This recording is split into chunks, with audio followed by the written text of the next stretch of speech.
Representative Omar say, oh, America's a terrible place. I thought there'd be justice, and there's no justice here. And it's like, well, she came here and we fed her, we clothed her, she got welfare, she got school, she got health care. And then, lo and behold, she has the honor of actually winning a seat in Congress, and she says we're a terrible country. I think that's about as ungrateful as you can get. And so while I'm not saying we forcibly send her anywhere, I'm willing to contribute to buy her a ticket to go visit Somalia. And I think she could look and maybe learn a little bit about the disaster that is Somalia, that has no capitalism, has no God-given rights guaranteed in a constitution, and has about 7 different tribes that have been fighting each other for the last 40 years. And then maybe after she's visited Somalia for a while, she might come back and appreciate America more. I'm in a town where we have a lot of people who are refugees who have come, some from Somalia, some from Bosnia. I've never heard one of them say that America's a terrible place or be unappreciative of our country. Most of them are thankful. I've met people who've come here from behind the Iron Curtain that got away from communism. They're some of the best Americans we have because they really appreciate how great our country is. There's a fine line between criticism and outright ingratitude.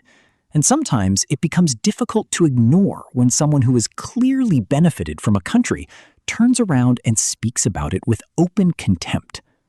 Over time, you start to notice a pattern with certain politicians. They rise through a system, gain influence because of it, take full advantage of its opportunities, and then begin to describe that same system as though it's beneath them. And that tension sits right at the center of this moment involving Ilhan Omar. Now, watch closely. Ilhan Omar has had opportunities in America that millions can only dream of. But in this exchange, Rand Paul focuses on remarks that raise a deeper question. At what point does criticism stop being just criticism? Stay with this, because the way this unfolds says a lot more than the headlines ever will. If you want more breakdowns like this, make sure you like, subscribe, and share. And next up is Nancy Mace, known for her direct, no-nonsense approach in these kinds of moments. She steps in with her own set of factual points, and once she does, the tone of the exchange shifts even further. Now, let's listen closely to what she has to say. The form of the resolution is as follows: House Resolution 713, censuring Representative Ilhan Omar of Minnesota and removing her from the Committee on Education and Workforce and the Committee on the Budget. Whereas Charlie Kirk was a lifelong advocate for freedom of speech, civil political discourse, and the political engagement of youth. Whereas Charlie Kirk was a man of deep faith, a husband and a father to 2 young children. Whereas on September 10, 2025, Charlie Kirk was assassinated on the campus of Utah Valley University while exercising his First Amendment right to freedom of speech. Whereas on September 11, 2025, one day after the assassination of Charlie Kirk, Representative Ilhan Omar gave an interview on Zateo's town hall with Mehdi Hassan in which she smeared Charlie Kirk and implied he was to blame for his own murder. Whereas on September 12, 2025, 2 days after the assassination of Charlie Kirk, Representative Ilhan Omar reposted a video on X, formerly known as Twitter, which disparaged the character of Charlie Kirk and those mourning his death. Whereas the video Representative Ilhan Omar reposted on X states Charlie Kirk is dead, and before the body got cold, the far right propped his corpse up as a cudgel for their holy war. Whereas the video Representative Ilhan Omar reposted on X further states, don't be fooled. These people don't give a single shit about Charlie Kirk. They are just using his death to further their Christo-fascist agenda.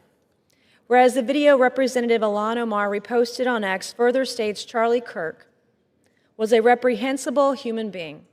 He enacted his political agenda by preying on weak-minded people. He took complex socioeconomic issues and simplified them by pointing fingers at outgroups, demonizing those groups, and sicking his massive following on them. Whereas the video Representative Ilhan Omar reposted on X further states Charlie Kirk was a stochastic terrorist, an adamant transphobe. He denied the genocide happening in Palestine. He believed the subjugation of women, and in his last dying words, he was spewing racist dog whistles. Whereas the video Representative Ilhan Omar reposted on X further states, Charlie Kirk was Dr. Frankenstein, and his monster shot him through the neck.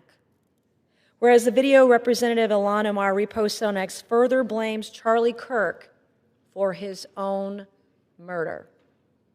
Whereas Clause 1 of Rule 13 of the Rules of the House of Representatives provides a member, delegate, resident commissioner, officer, or employee of the House shall behave at all times in a manner that shall reflect credibility on the House. Whereas Representative Ilhan Omar's actions in the wake of the assassination of Charlie Kirk are reprehensible and affect the dignity and integrity of the proceedings of the House and do not reflect the credibility on the House.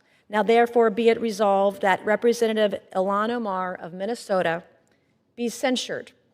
Representative Ilhan Omar forthwith present herself in the well of the House of Representatives for the pronouncement of censure. Representative Ilhan Omar be censured with the public reading of this resolution by the Speaker, and Representative Ilhan Omar be and is hereby removed from the Committee on Education and Workforce and removed from the Committee on the Budget of the House. What stands out in this exchange isn't just disagreement. It's how the framing of the conversation changes once specifics are introduced.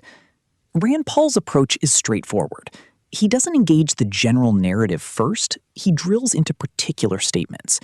That matters because it forces the discussion out of abstract political language and into something more concrete, what was actually said and what it implies when taken at face value. At that point, the dynamic shifts. Instead of a broad ideological debate, it becomes a question of consistency and interpretation. And that's where things get tense, because once you remove the general framing, every response has to stand on its own logic. Nancy Mace's contribution adds another layer, less procedural, more direct. Her tone pushes the exchange further into confrontation territory, where the expectation isn't explanation in general terms, but clarity on specific points being raised. And what you start to notice is that this kind of setup often exposes a gap in political exchanges like this, the difference between messaging and answering. Messaging is broad and flexible. Answering is specific and much harder to maneuver around. That's why moments like this tend to draw attention, not necessarily because of who is speaking louder, but because of who is being forced to stay within the boundaries of their own words. And in that space, the audience gets to see something more revealing than slogans or headlines, the pressure test of political consistency.